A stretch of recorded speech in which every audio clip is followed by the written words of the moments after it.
வணக்கம். Red news செய்திகளுக்காக நான் உங்கள் சுனிதா ராமச்சந்திரன். வில்லிவாக்கம் வடக்கு ஒன்றிய இளைஞர் அணி துணை அமைப்பாளர் கண்ணன் ஏற்பாட்டில் நீர்மோர் பந்தல் திறக்கப்பட்டது. தமிழ்நாடு துணை முதலமைச்சரும் கழக இளைஞர் அணி செயலாளருமான உதயநிதி ஸ்டாலின் ஆணைக்கிணங்க வில்லிவாக்கம் வடக்கு ஒன்றிய கழக இளைஞர் அணி துணை அமைப்பாளர் கண்ணன் ஏற்பாட்டில் பொத்தூர் சந்திப்பில் நீர்மோர் பந்தல் திறப்பு விழா வில்லிவாக்கம் வடக்கு ஒன்றிய செயலாளர் மோரைக்கோ தயாளன் தலைமையில் நடைபெற்றது.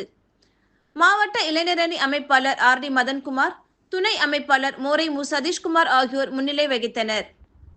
வில்லிவாக்கம் வடக்கு ஒன்றிய அமைப்பாளர் இளம்பருதி, துணை அமைப்பாளர்கள் ஹரிகிருஷ்ணன், இளமாறன், சதீஷ், கார்த்திக், பி இளங்கோவன், கவியரசன் ஆகியோர் வரவேற்புரை நிகழ்த்தினர்.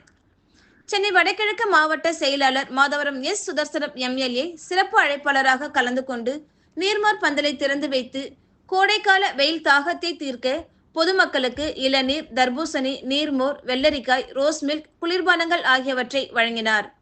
இதில் மாவட்ட துணை செயலாளர் மு ராஜேந்திரன், வில்லிவாக்கம் வடக்கு ஒன்றிய அவைத்தலைவர் பி ஏழுமலை, துணை செயலாளர்கள் ராமதாஸ், ஒன்றிய கவுன்சிலர் குணா தயாநிதி, தேவிமாரி, பொருளாளர் சிவானந்தம், மாவட்ட பிரதிநிதிகள் பிரபாகரன், பொன் மதுரைமுத்து, பி அண்ணாதுரை, வழக்கறிஞர் அணி மாவட்ட துணை அமைப்பாளர் எம் தேவராஜ், கிளை செயலாளர்கள் சந்தானம், மாரி, சந்தேவன், செல்வம், சந்திரன், புழல் ஒன்றிய இளைஞரணி அமைப்பாளர் யுவராஜ், துணை அமைப்பாளர்கள் ஐயப்பன், குரலரசன், மணிமாறன், சோழவரம் தெற்கு ஒன்றிய இளைஞரணி துணை அமைப்பாளர் எஸ் மணிகண்டன், பொத்தூர் இளைஞரணி எம் ஹரிபிரசாத், ஹரிகிருஷ்ணன், கமலக்கண்ணன், சுரேந்தர், ஹரி, சக்தி, ஜோசப், வாசு, ராமலிங்கம், உதயா, மதன்ராஜ் உள்ளிட்ட கழக நிர்வாகிகள், உறுப்பினர்கள் திரளாக கலந்து கொண்டு சிறப்பித்தனர்.